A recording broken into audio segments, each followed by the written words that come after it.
ധാക്കയിലെ Don എന്ന് കൂട്ടുകാർക്കിടയിൽ അറിയപ്പെടുന്ന ഒരു താരമുണ്ടായിരുന്നു. അയാളുടെ കഥ കേൾക്കുന്ന ക്രിക്കറ്റിൽ താരങ്ങൾക്ക് വേണ്ട സ്വാതന്ത്ര്യത്തെക്കുറിച്ച് വാദിക്കുന്ന പാരമ്പര്യവാദികളെല്ലാം ഒരു നിമിഷം നിശബ്ദരാകും. ഹെൽമറ്റ് ഉപയോഗിക്കാതെ ചീറിപ്പാഞ്ഞു വരുന്ന പന്തുകളെ നേരിട്ട് അവയെ അടിച്ചു പറത്തുന്ന താരങ്ങളാണ് ഇന്ന് എല്ലാവിധ സജ്ജീകരണങ്ങളോട് കളിക്കുന്ന താരങ്ങളെക്കാൾ മികച്ചവർ എന്ന് പറയുന്നവരുണ്ട്. എന്നാൽ അവരാരും ഹെൽമറ്റ് വെക്കാതെ കളിക്കളത്തിൽ ജീവൻ പൊലിഞ്ഞ ആളുകളുടെ കഥ ഒരുപക്ഷെ കേട്ടിട്ടുണ്ടാവില്ല. എന്നിരുന്നാലും ഇത് അപകടകരമായ കായികനമായി നിലനിൽക്കുന്നതിന് തന്നെ മിക്കവാറും എല്ലാ ബാറ്റ്സ്മാൻമാരും ഇപ്പോൾ സർവ്വ സംരക്ഷണ ഉപകരണങ്ങളുടെ സഹായത്തോടുകൂടിയാണ് കളിക്കുന്നത്. ഷോർട്ട് ലെഗിലും സില്ലി പോയിന്റിലും അനേകം ഫീൽഡർമാർ ഹെൽമെറ്റ് ധരിക്കാതെ കളിച്ചിരുന്ന ഒരു കാലമുണ്ടായിരുന്നു. ഇപ്പോഴല്ല, പണ്ട്. അവർക്കും എല്ലാ ക്രിക്കറ്റ് പ്രേമികൾക്കും കണ്ണീരോർമ്മയാണ് രമൻ ലാംബ. ഉത്തർപ്രദേശിലെ മീററ്റിലായിരുന്നു താരത്തിന്റെ ജനനം. ചെറുപ്പം മുതലേ ക്രിക്കറ്റിനും ഫിറ്റ്നസിനും വലിയ പ്രാധാന്യം നൽകിയ രമൻ ലാംബ തുടക്കം മുതൽ ആക്രമിച്ച് കളിക്കാൻ ഇഷ്ടപ്പെടുന്ന ഒരു താരമായിരുന്നു. 1980 മുതൽ 1997 വരെ നീണ്ട 17 വർഷക്കാലവും രഞ്ജി ടീമിന്റെ ഭാഗമായി നിന്നുകൊണ്ട് 53.91 ശരാശരിയിൽ 6362 റൺസ് നേടാൻ സഹായകമായത് താരത്തിന്റെ അപാരമായ ഈ ഫിറ്റ്നസ് കഴിവുകൊണ്ട് മാത്രമായിരുന്നു.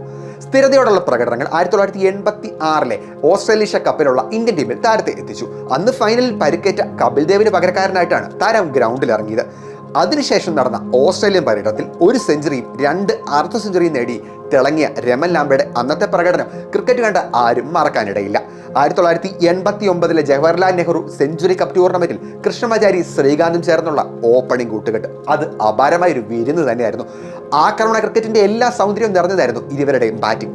ഇരുവരും ചേർന്ന് തുടക്കത്തിലെ ആക്രമിച്ച് കളിച്ച ആ ശൈലിയാണ് 1996 ലോകകപ്പിൽ സനത് ജയസൂര്യയും രമേഷ് കലുവിധാരണയും ചേർന്ന് മാതൃകയായി വിജയിപ്പിച്ചത്. എന്നാൽ 1989 അവസാനത്തോടെ പരിക്കും മോശം ഫോമും രമനെ വല്ലാതെ ബാധിച്ചു. തിരിച്ചുവരവ് അസാധ്യമായതോടെ താരം അയർലൻഡിലേക്ക് കുടിയേറി. അവിടെ ഐറിഷ് വനിത കിം മിഷേലിനെ വിവാഹം കഴിച്ച അൾസ്റ്റർ ക്ലബിന് വേണ്ടി താരം കളിക്കാൻ തുടങ്ങി. അവസരം കിട്ടുമ്പോഴൊക്കെ രഞ്ജി ടീമിന് വേണ്ടി കളിക്കാനും അവിടെയൊക്കെ തിളങ്ങാനും താരത്തിന് സാധിച്ചു. എന്നിരുന്നാലും ജീവിത ചെലവ് താങ്ങാൻ പോലും പറ്റാത്ത സാഹചര്യത്തിൽ ബംഗ്ലാദേശ് 2ാം നിര ക്ലബിന് വേണ്ടി അദ്ദേഹം കളിക്കാൻ ഇറങ്ങി.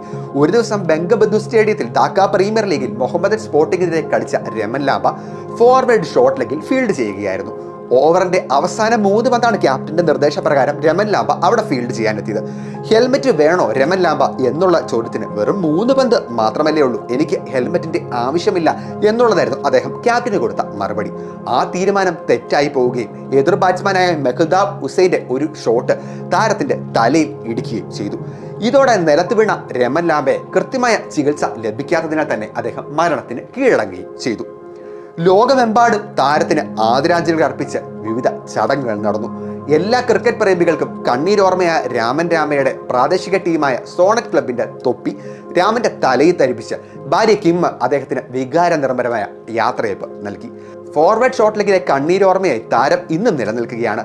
ഹെൽമെറ്റ് വെക്കാതെ ആരെങ്കിലും അവിടെ ഉണ്ടെങ്കിൽ അപകട സാധ്യത അവരെയൊക്കെ ഓർമ്മിപ്പിച്ച്.